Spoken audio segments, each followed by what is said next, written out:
Hello aspirants, இன்றைக்கி நம்ம தமிழில் மரபு தொடர் அகர வரிசைன்ற புக்கு பார்க்க ஸ்டார்ட் பண்ணலாம். அகட விகடம்னா தந்திரம் இல்லைன்னா தட்டு மாற்று. ஒரு விஷயத்தை தந்திரமாக செய்கிறாங்க அப்படின்னா அகட விகடம் அப்படின்னு அதை சொல்லலாம். அகலக்கால் வைத்தல்னா அளவு கடந்து போகிறது. ப்ராக்டிக்கலாக நம்மளால் ஒரு விஷயத்தை செய்ய முடியாது, ஆனால் அதை நம்ம செய்கிறோம் அப்படின்னா இவங்க அதை அகலக்கால் வைக்கிறாங்க அப்படின்னு சொல்லலாம். அக்கறை பச்சைன்னா தூரத்து பச்சை.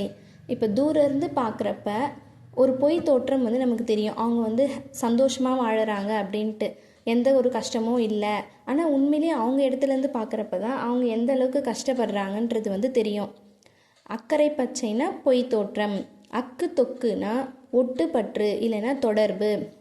ஒரு விஷயத்தோடு தொடர்போடு, ஒரு விஷயத்தில் தொடர்போடு இருக்கிறது.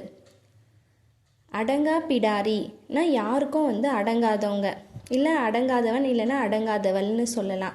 அடரடி படரடினா பெரும் குழப்பம். ரொம்ப குழப்பமாக இருக்கிறத அடரடி படரடின்னு சொல்லலாம். அடா துடினா தீம்பு இல்லைன்னா தீச்செயல். அடா பிடினா கொடும் செயல். தீச்செயலை விட ரொம்ப கொடுமையான செயலை செய்கிறது தான் அடாப்பிடி. அடிக்கொருக்கால்னா அடிக்கடிக்கு. அடிச்சான் பிடிச்சான் வியாபாரம்னா மேல் விழுந்து செய்யும் கொடும் செய்கை. மேலுக்கு இருந்து அவங்களே ரொம்ப அதிகமான கெட்ட விஷயத்தெல்லாம் செய்வாங்க. அதை அடிச்சான் பிடிச்சான் வியாபாரம்னு சொல்லலாம். அடிதடி இல்லைன்னா அடிப்பிடி. அடிதடினா சண்டைன்னு தெரியும், அடிப்பிடினாலும் சண்டை தான். அடித்தண்டம் பிடித்தண்டம்னா முழுமையாக வசப்பட்ட பொருள். கம்ப்ளீட்டாக அவங்களுக்கு சொந்தமான ஒரு பொருளை அடிதண்டம் பிடிதண்டம்னு சொல்லலாம். அடியடியாக தலைமுறை தலைமுறையாக. வாழையடி வாழையடியாக வருதுன்னு சொல்லுவோம்ல, அதை அடியடியாயின்னு சொல்லலாம். அடுக்கடுக்காயினா வரிசை வரிசையாக. அடுக்கு குலையல். அடுக்கு குலையல்னா நிலையழிதல். ஒரு பொருள் அடுக்கி அடுக்கி வச்சுருக்கோன்னா அது ஒன்று எடுத்துட்டோன்னா அது நிலை அழிஞ்சிடுது.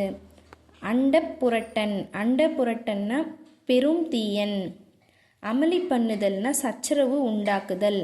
குழந்தைங்க அமளி துமளி பண்ணுதுன்னு சொல்லுவோம்ல, அதுதான் அமளி பண்ணுதல். அமுது குத்துதல்னா உரைமோர் பாலில் ஊற்றுதல். பால் தயிர்காக உர ஊற்றி வைக்கிறோம்ல, அதுதான் அமுது குத்துதல். அரங்கேற்றுதல்னா நடனம் முதலியவற்றை முதல் முறையாக அவையில் ஏற்க செய்தல். இது நமக்கு ஏற்கனவே தெரியும். அரங்கேற்றுதலுக்கு இன்னொரு அர்த்தமும் இருக்குது, புது நூல்னு சொல்லலாம். அரட்டல் புரட்டல்னா நோய் முற்றலால் நிகழும் வலி. நோய் ரொம்ப முத்திடுச்சு அப்படின்னா ரொம்ப புரண்டு அந்த வலியில் கஷ்டப்படுவோம்ல, அதை அரட்டல் புரட்டல்னு சொல்லலாம். அள்ளி கொடுத்தல்னா மிக சம்பாதித்தல். நிறைய சம்பாதிக்கிறத அள்ளி கொட்டுதல்னு சொல்லலாம், இல்லைன்னா தேடுதல்னு சொல்லலாம். இந்த வீடியோ உங்களுக்கு யூஸ்ஃபுல்லாக இருந்தால் லைக் பண்ணுங்கள், உங்கள் ஃப்ரெண்ட்ஸ்க்கு ஷேர் பண்ணுங்கள். மறக்காமல் என்னோடய சேனலை சப்ஸ்கிரைப் பண்ணிக்கோங்க. தேங்க்யூ. நெக்ஸ்ட் வீடியோவில் பார்க்கலாம்.